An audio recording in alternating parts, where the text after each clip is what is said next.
Three men in black jackets marked HOA Security stormed down my driveway at 2 in the morning. One pounded the door, another yelled, "Open up, neighborhood inspection," like they owned the place.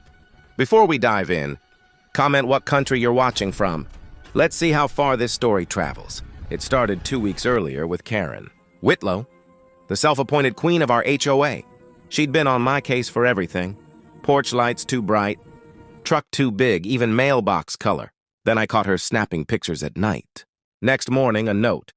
Failure to comply will result in enforcement action. No name, no signature.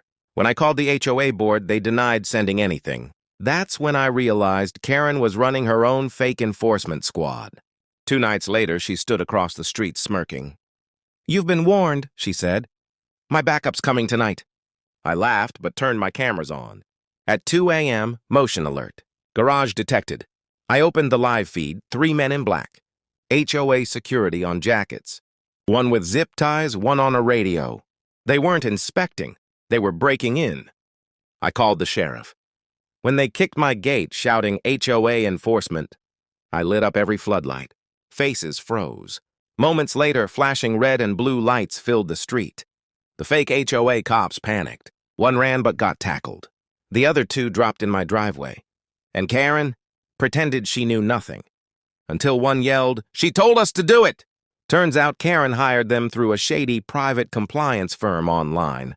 Uniforms, badges, HOA logos, all fake. She even used HOA funds. That same night, she was arrested for conspiracy and fraud. The 3 men were charged with trespassing and impersonation. A week later, the board voted her out for good. And every time I pass my porch, I see the dent where they tried to break in. It reminds me of one thing.